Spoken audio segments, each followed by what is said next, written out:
Siya, huwag na tayo mag-away dito sa pagkainan. Oo nga, makinig kayo sa lawan.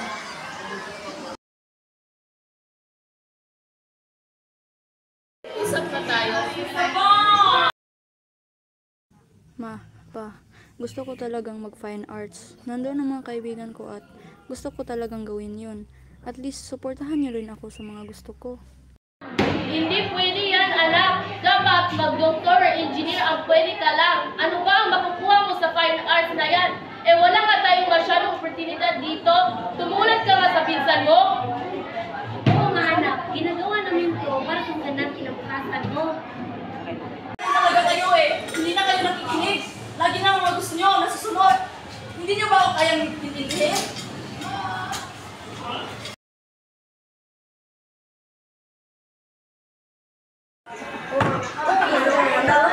Bakit ba ayaw nila akong pakinggan at intindihin? Gusto ko naman talaga ang fine arts Bakit hindi nila ako susuportahan?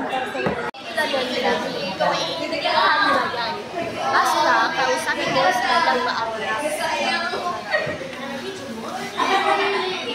Meanwhile,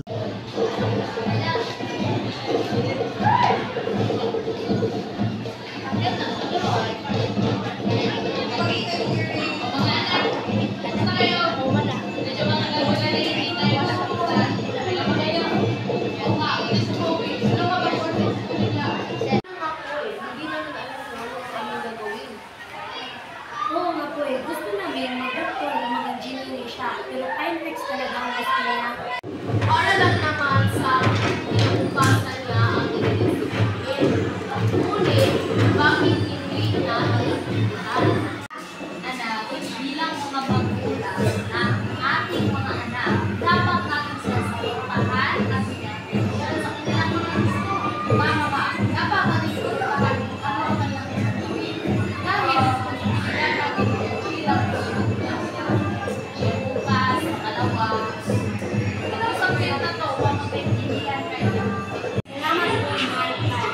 Kausapin po namin siya bukas.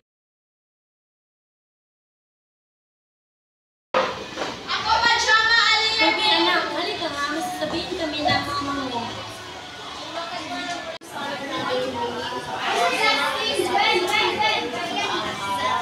Hindi ko na alam na Hindi ba talaga mo na ngayon supportahan ka namin ng mama mo? Salamat po na Tay. Gusto ko rin po sana magpaumanhin sa pagsigaw ko sa inyo. At sa suporta niyo po, maraming salamat po. Maraming tulong po sa akin. Maraming salamat po. sana mapatawad mo kami.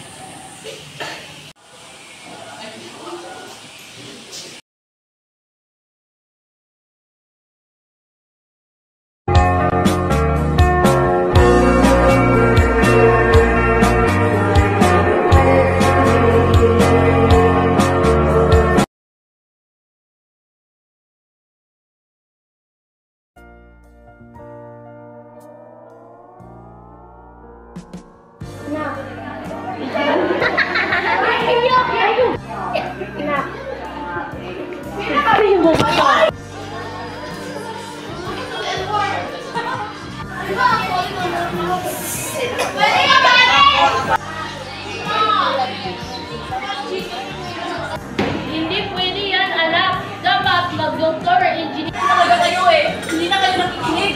Lagi na mga gusto nyo, nasusunod.